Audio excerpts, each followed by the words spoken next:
So thanks everyone for being patient.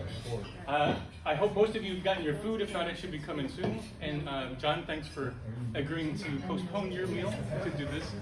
I don't think John needs an introduction. He's been with the chapter for over 30 years. He's one of the co-founders of the chapter. So I wouldn't say he's a guest speaker, but he is a resident speaker that is generously offered to talk about Project 2025, although might be a sadly depressing and scary topic. I think it's very interesting, and he sent me the slides last night, and I only opened them to see if they worked. I didn't go through the content because I'm also very interested in what you have to say. So thank you, John. Yeah. Sorry. You never got a reception like that before, right? No, I never have. So good evening, everybody. It's nice to see you all here. It's nice to have a good crowd, and particularly in August, usually, which is a kind of a low month. But in the 30-year history of our chapter, I have made a lot of presentations, but never have I, and to my memory, formally presented at 3 meetings in a row. You remember the 30th anniversary dinner, I had a little talk. Last month I read a couple of poems, and this time I have this particular talk. That's not to say that I haven't spoken at 3 meetings in a row. That's in the hundreds. I hope you will forgive me, but this topic is, in my estimation, perhaps the most serious and dangerous ever discussed in our sessions. I asked Steve to allow me to present this month because the election is going to take our attention over the next 88 days, and working with Project 2025 will be crucial to our efforts. We need to start now. The quote from Jamie Raskin is from a YouTube video. Jamie is now one of the 2 or 3 most important members of Congress.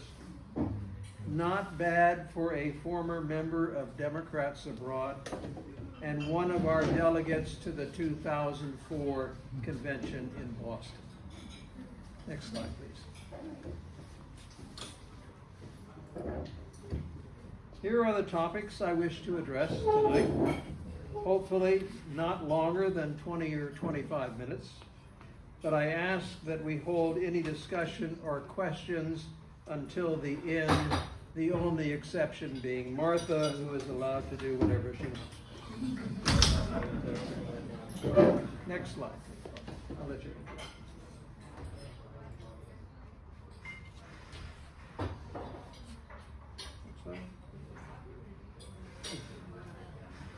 This is my definition of Project 2025, and I'll give you a moment to read it. Based upon my reading of the 920-page document in the first pillar of the project, and looking at several hours of podcasts which discuss this project from all sides. I looked at a lot of Republican and conservative podcasts to make sure that I was properly interpreting what was being done. There is much of the project that we don't have time to go over, and many of the podcasts address specific impacts of the project on women, climate change, cities, transportation, taxes, etc., etc., etc. I urge you to go online and search out those areas that concern you most. You will find them. This project is wide-ranging, to say the least. Next slide, please. There are 4 pillars to the project. Most of what you will find and hear about deals with the first pillar, the 920-plus page document called Mandate for Leadership, which outlines in detail the proposals for nearly every part of the executive branch of the federal government. As we will discuss in a few minutes, this is not the most important part of the project, according to the man who led the project, who directed it. The second pillar is the development of a personnel database of at least 10,000 potential hirings who will be on-the-ground people responsible for implementing the proposals and exercising and executing pillar number 4, the agency-by-agency playbook. Pillar 3 is the training program for the personnel in the database. The training has already begun. I have found little detailed info on the training and will not address it tonight, except to say more than once that it is ongoing, and these 10,000 plus people are not likely to be actually qualified for the jobs they will receive. Next slide.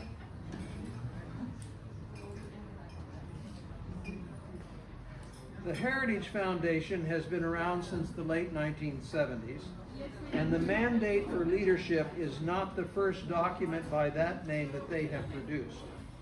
In 1980, they produced one for Ronald Reagan and claimed that 64% of the recommendations were adopted before his first term ended.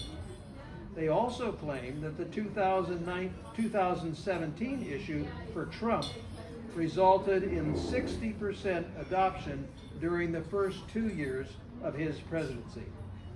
Take all that with a grain of salt. But this time is different. Under the leadership of Paul Dans, the Heritage Foundation gathered support from more than 100 right-wing organizations, including some of your favorites, like the Family Research Council, Liberty University, the America Enterprise Institute, and the one that loves J.D. Vance the most, the Claremont Institute. J.D. was supposed to have written an introduction to a book that's coming out in mid-September. However, the author of the book, based upon the public reaction to Project 2025, has postponed publication until after the election. Authors of individual chapters and contributors include Hall of Shame supervillains like Ken Cuccinelli, Benjamin Carson, Peter Navarro, who is now in prison, Hans A. von Spakovsky, and Edward Meese III. Talking Points Memo did a long piece on Paul Dance right after he resigned from leading Project 2025. He was forced out. It is his view that the personnel database is the most important part of the project, as the old Reagan slaying of personnel is policy. This review in TalkingPointsMemo.com is worth a read to fully understand the philosophy behind the project. Heritage has spent $22 million thus far on the project, most of the money coming from the billionaires who support these 100 organizations through dark money contributions. Next slide. Let's look at some of the most talked about proposals in the public media. These specific items come from a report that was prepared by the Center for American Progress and was sent to all Democratic Party, state party organizations. And I wish to thank our DNC member Katie Solon for sending it to me. Let's take a couple of minutes to have a look at these. There are two slides, so we'll take about a minute with each.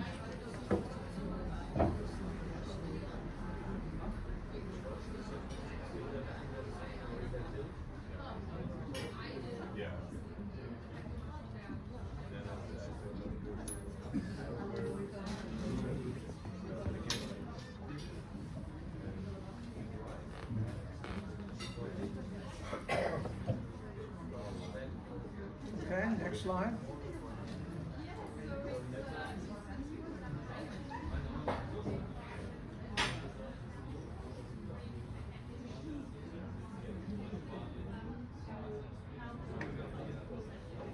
The last one was not in the Center for American Progress document, but is kind of a quote, semi-quote, or paraphrase from a very proud author in the Mandate for Leadership who was proud that under Trump, they could have eliminated 95% of food stamp recipients.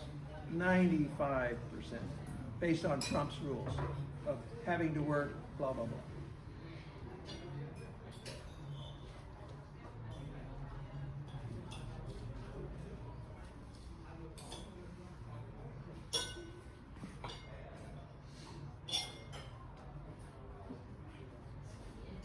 Okay, next one.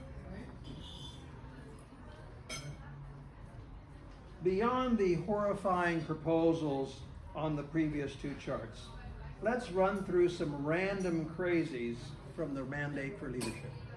Number one, the National Security Council should, and these are all quotes from the document, the National Security Council should rigorously review all general and flag officer promotions to prioritize the core roles and responsibilities of the military over social engineering and non-defense matters, including climate change, critical race theory, manufactured extremism, and other polarizing policies that weaken our armed forces.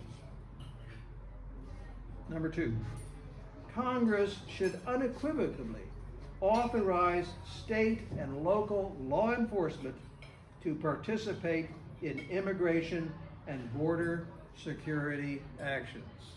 I know where that's going. Number three, ensure that only U.S. citizens and lawful permanent residents utilize or occupy federally subsidized housing. Number four, assist in aggressively building the border wall system on America's southern border.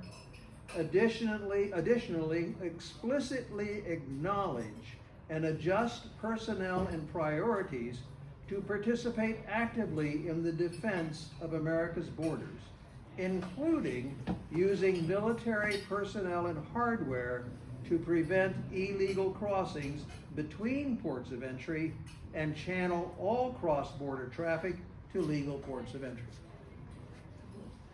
Number five, this document is full of anti-Chinese rhetoric. Let me read this one directly. As with all global struggles with communists and other tyrannical regimes, the issue should never be with the Chinese people, but with communist dictatorship that suppresses them and threatens the well-being of nations across the globe. That said, which is their favorite phrase for disregard what we just said, the nature of Chinese power today is the product of history, ideology, and the institutions that has governed China during the course of 5 millennia, 5,000 years. Inherited by the present Chinese leaders from the preceding generation of the Chinese Communist Party. In short, the People's Republic of China challenge is rooted in Chinese strategic culture and not just the Marxism-Leninism of the Chinese Communist Party, meaning that internal culture and civil society will never deliver a more normative nation. The People's Republic of China's aggressive behavior can only be curbed through external pressure.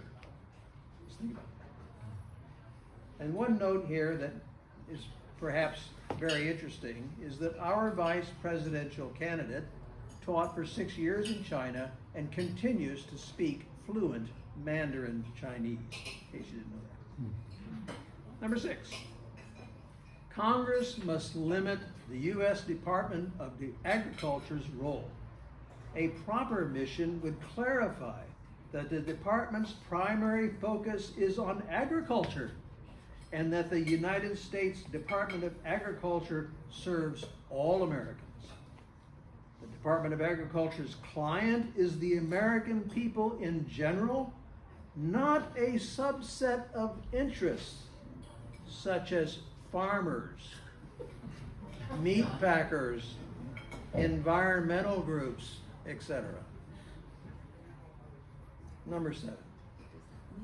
Repeal the federal labeling mandate.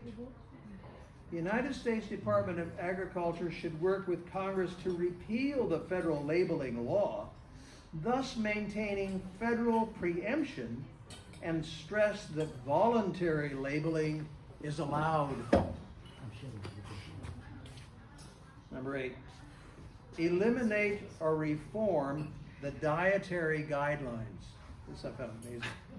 There is no shortage of private sector dietary advice for the public, and nutrition and dietary choices are best left to individuals to address their personal needs. This includes working with their own health professionals. One more for fun.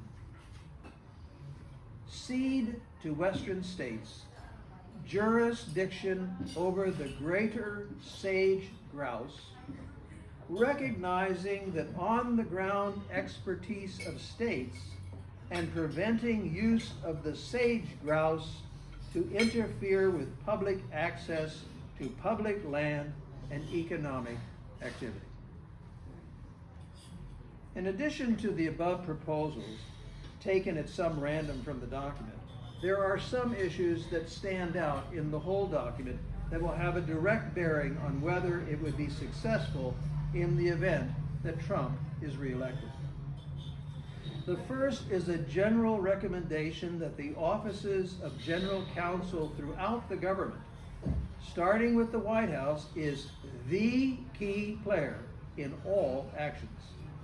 Typically, the text calls for adherence to law, but in the same sentence, also adherence to the goals and policies of the president. The clear implication is that if law conflicts with the president's goals and policies, the president wins over the law. The second is presidential appointments must be in place on day one. In the first Trump administration, it took months to get his people on board, and in many cases, political jobs were never filled. The solution was acting appointments, which allowed the president to put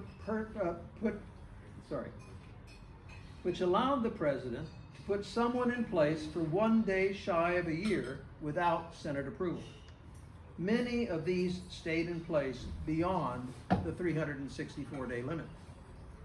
Under Project 2025, this will be the norm.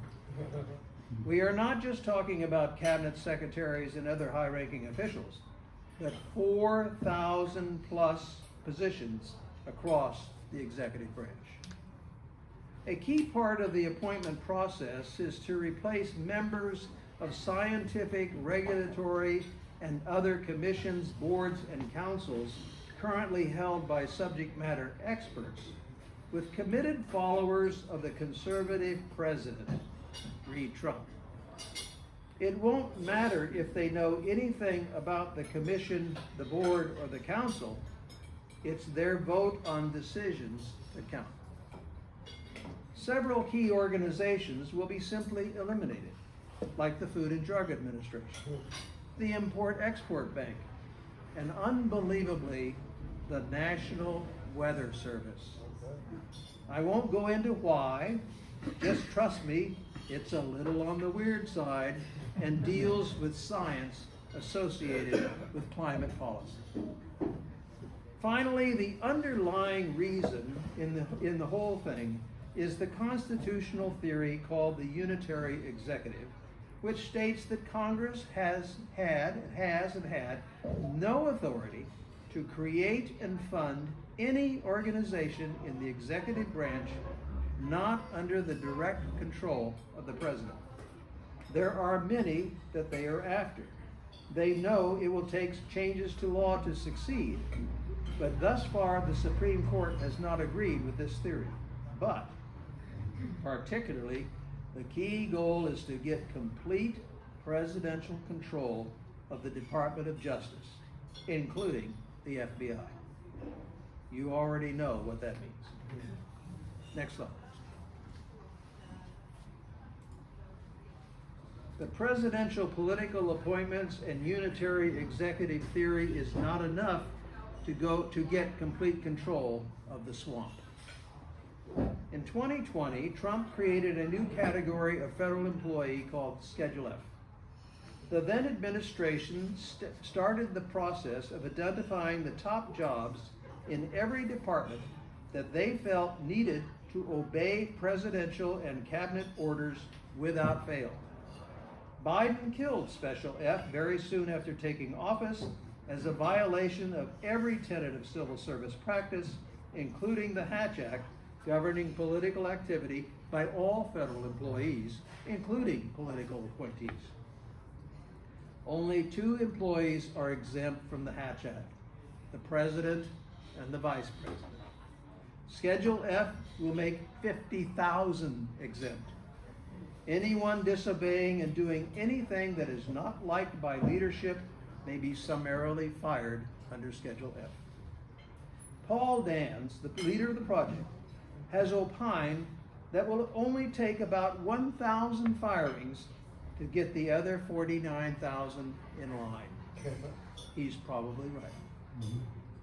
I mentioned earlier that 10,000 true MAGA folks have already been recruited and vetted and are being trained as we speak.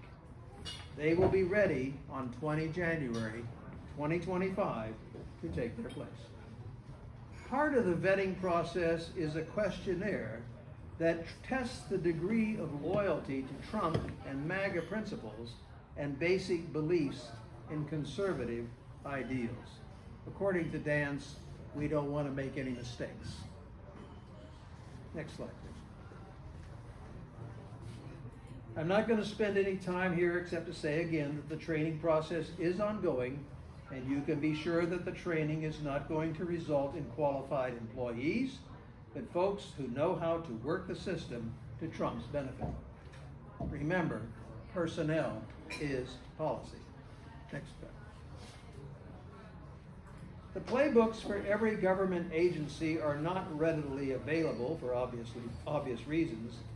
So what we know, a bit repetitive, is shown here.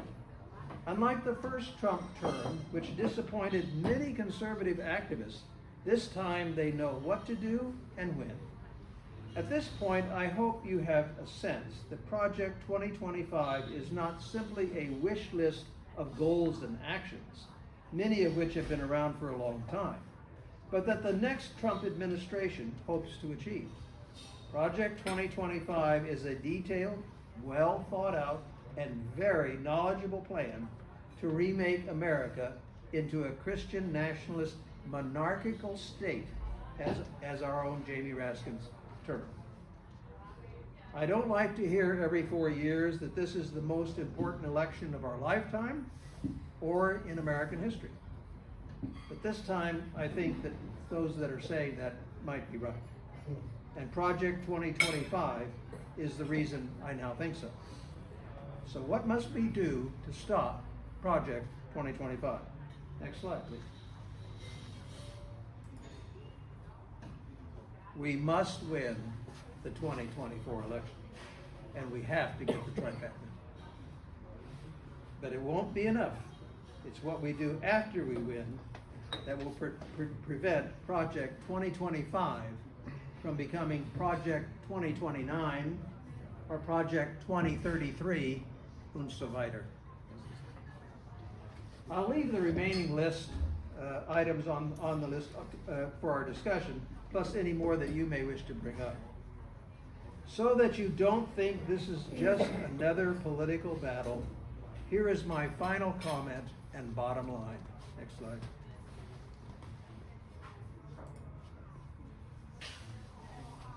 Thank you for your very kind attention.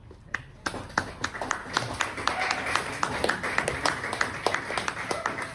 not treason if everybody agrees.